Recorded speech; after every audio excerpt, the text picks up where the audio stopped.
Je voudrais toucher le sujet, vas-tu traverser? Nous entrons dans une nouvelle année. Et en effet, ce n'est pas une année comme les autres, puisqu'elle annonce le début d'une décennie. Malheureusement, notre société actuelle ne nous a pas acclimatés à prendre du temps pour faire des réflexions de longue durée. On a été habitués à simplement fonctionner à court terme. C'est pourquoi ils ont popularisé le mot YOLO. You only live once. Donc littéralement, en très peu de temps, fais tout ce que tu dois faire et après tu meurs. Mais la réalité, ils n'auraient pas dû populariser YOLO, mais ils auraient dû populariser YODO. You only die once. Si tu rates ton coup dans ce que Dieu t'a donné là, tu ne vas pas revenir en poisson, tu ne vas pas revenir en sauterelle, tu vas passer par le jugement. Donc voilà pourquoi que tu dois compter tes jours. Et voilà pourquoi ce soir, comprenez que la seule matière première que tu ne pourras jamais réavoir, c'est le temps.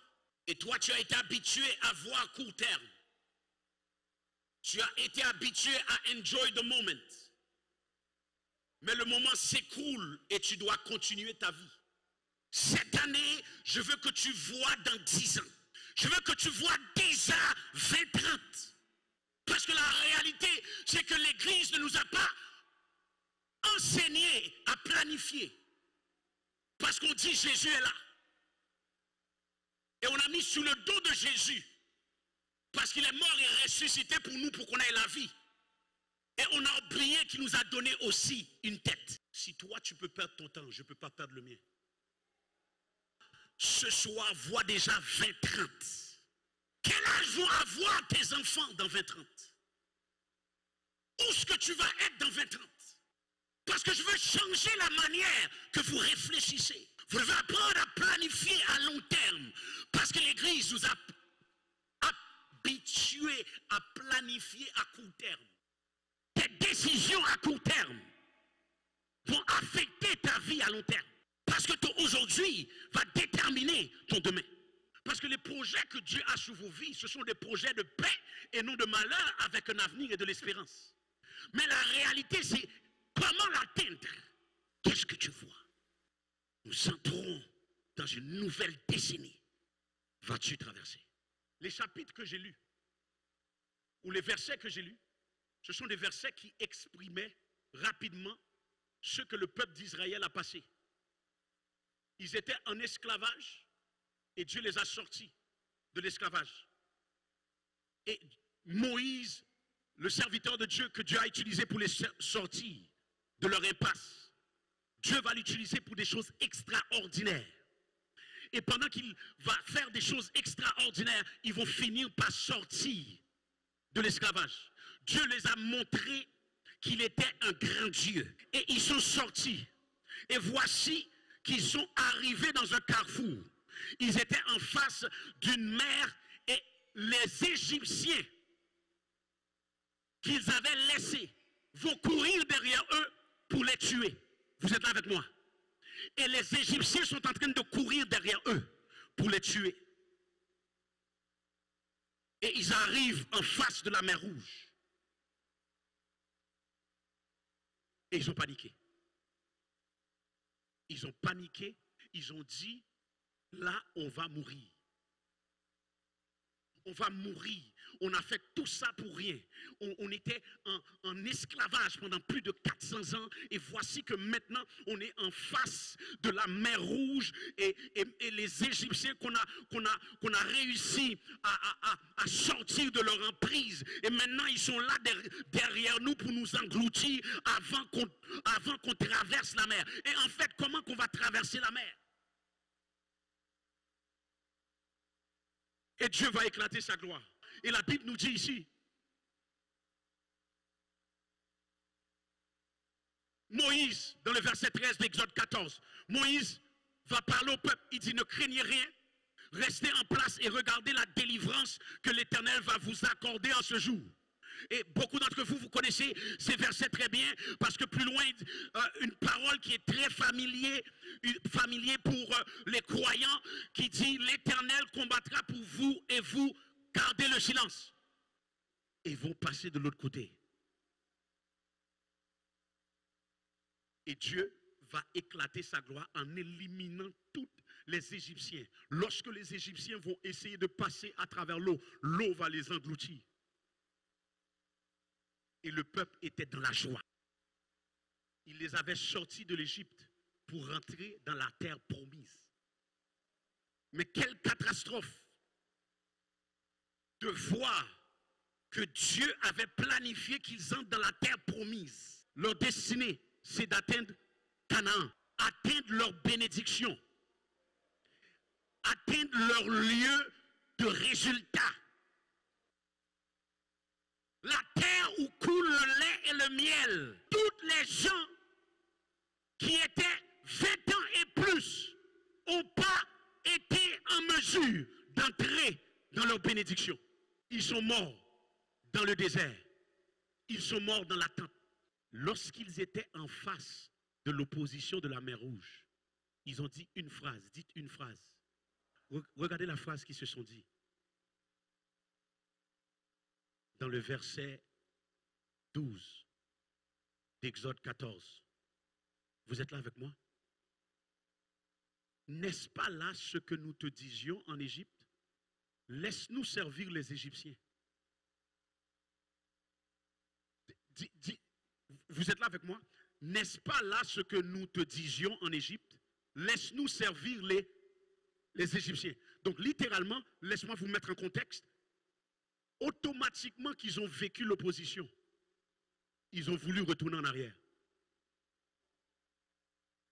Automatiquement qu'ils ont fait face à l'opposition, leur premier réflexe, c'était de retourner dans l'état qu'ils étaient avant.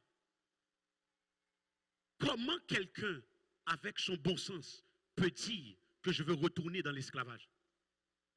Après tout ce que j'ai fait, après tout ce que j'ai passé avec Dieu, je veux retourner en arrière. Dieu m'avait libéré de ça, mais maintenant je veux retourner. Je veux retourner. Non, t'es faux. Non. Le Seigneur ne peut pas avoir fait tout ce qu'il a fait pour moi, pour me mettre là où ce que je suis. Et en face de l'opposition, qu'est-ce que je veux faire? C'est retourner, c'est abandonner, c'est laisser aller. Tu vas laisser aller pour aller où? Pour faire quoi? Comment tu vas vivre avec toi-même? Comment tu vas te regarder dans le miroir? Tu ne peux plus retourner. Le seul choix que tu as, c'est je dois avancer. Il n'y a plus rien pour moi en arrière. En fait, si tu retournes en arrière, je veux te faire comprendre quelque chose. Pendant que tu décides de retourner en arrière, tu vas faire face à toutes les gens qui vont te demander, toi, tu es là pour faire quoi?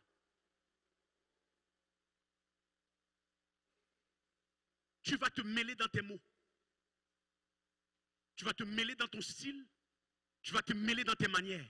Parce que ce n'est plus toi. Donc même si tu fais effort de fonctionner avec ton entourage, mais ta conscience te dit, you are off.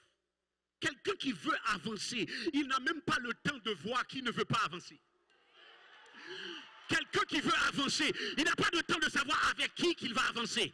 Quelqu'un qui veut réellement avancer, il n'a pas le temps de réfléchir, est-ce que telle est là, est-ce que l'autre va avancer avec moi, ou pourquoi elle n'avance pas. Parce que moi, je vis YOLO. I live to die once. Et le fait que je vais mourir une fois, avant que je meure, tout ce que Dieu a dit qu'il doit se faire dans ma vie, je dois le faire. Tout ce que Dieu a dit que je dois faire dans ma vie, je dois le faire. Dans l'âge où je suis maintenant, je n'ai pas le temps de savoir si toi tu veux avancer. Je peux te saluer pendant que j'avance, je peux te donner un petit allô pendant que j'avance, je ne vais pas te critiquer. Je n'ai pas le temps même de parler de toi parce que moi j'avance. Je n'ai pas le temps de savoir ton histoire parce que j'avance. Il y a trop de plans, il y a trop de projets sur ma vie pour que moi je perds mon temps à savoir est-ce que tu es avec elle ou avec l'autre ou avec elle en arrière ou elle en avant. Je dois Est-ce qu'il y a quelqu'un qui est là pour Est-ce qu'il y a quelqu'un qui est là pour A? Lorsque tu décides d'avancer, tu sais qu'est-ce qui va se passer? Ton entourage va changer. Tout d'un coup, tu vas commencer à connaître des gens qui veulent aussi avancer. Si toi, tu veux vivre dans l'hypocrisie, tu vas attirer les hypocrites. Si tu veux vivre dans le péché, tu vas attirer ceux qui vivent dans le péché. Mais le jour que tu changes de voie, tu vas commencer à attirer des gens qui ont une vision, des gens qui veulent grandir, des gens qui veulent avancer, des gens qui veulent prier, des gens qui veulent chercher la face de Dieu. Oh. Est-ce que tu es là avec moi? Est-ce que tu es là avec moi? C'est une décision. Dès que tu décides d'avancer, ton entourage va changer. Tes amitiés vont changer. Tes connexions vont changer. Ton langage va changer.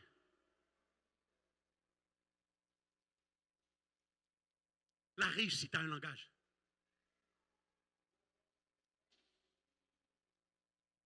La calomnie a un langage. C'est toi à décider dans quel bord tu veux être. Est-ce que tu vas le dire avec moi, quoi, avec conviction? Je vais à. Encore, je vais à. Avancer, avancer, avancer. Mais ils ont dit à Moïse, je veux retourner en arrière. Vous savez qu'est-ce qui est arrivé au peuple d'Israël? Regardez-moi ici. Le peuple d'Israël est sorti de l'esclavage, mais l'esclavage est resté dans leur cœur.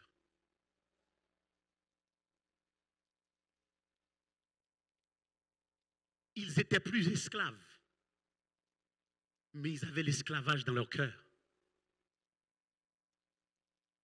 Ils n'étaient plus en Égypte, mais l'Égypte est partie avec eux. Et lorsque Dieu m'a donné le thème, vas-tu traverser? Le Seigneur m'a fait comprendre. Le peuple d'Israël est sorti de l'esclavage. L'esclavage a refusé de sortir d'eux.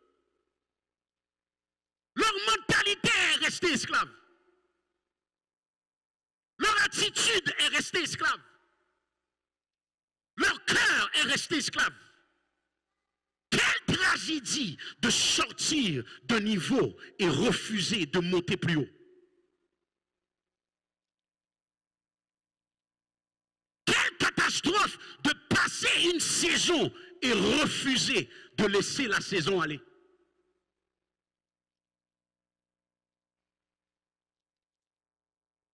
Vas-tu traverser dans la prochaine décennie?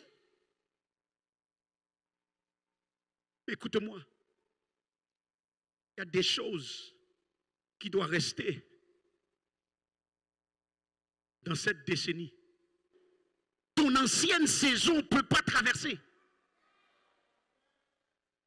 Ton vieux caractère ne peut pas traverser. Ce que tu as vécu dans la dernière saison ne peut pas traverser. Parce que si ça traverse, tu auras les mêmes résultats de la dernière saison. Il faut absolument que dans la traversée, qu'il y a des choses qui ne peuvent pas traverser avec toi. Lorsque Dieu t'a positionné, tu ne peux pas avoir encore le même langage. Tu ne peux pas encore avoir le même caractère. Ça ne peut pas aller. La division ne peut pas aller dans la prochaine décennie. Ton impatience ne peut pas aller.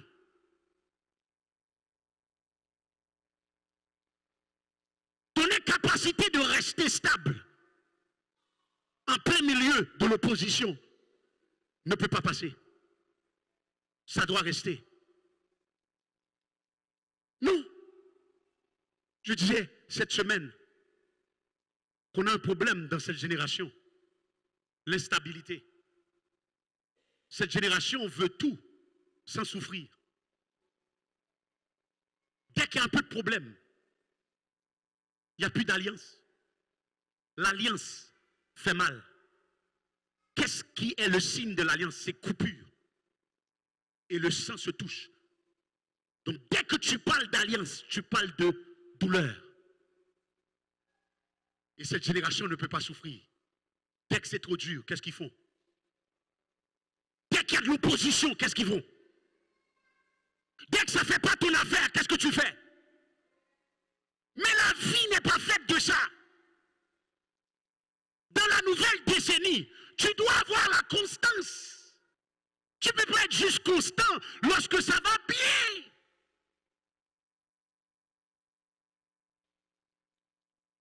Qu'est-ce que tu as qui ne peut pas traverser? Traverse avec les leçons, non les blessures. Traverse avec les aspirations, non les déceptions.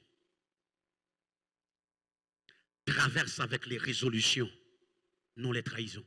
Il n'y a rien de majeur que Dieu va t'appeler à faire. Avant que tu l'atteignes, tu vas passer par le feu. Tu vas brûler un peu. Ça va faire mal. Tu as trop de potentiel pour laisser l'opposition gagner. Les 10 prochaines années, 2020, 2021, 2022, 2023, 2024, 2025, 2026, 2027, 2028, 2029, 2030. Nous allons vivre la décennie des possibilités. Qu'est-ce que tu vas faire avec ces 10 ans? Mais dans l'atmosphère spirituelle, pour nous à PQL, c'est 10 ans de possibilités.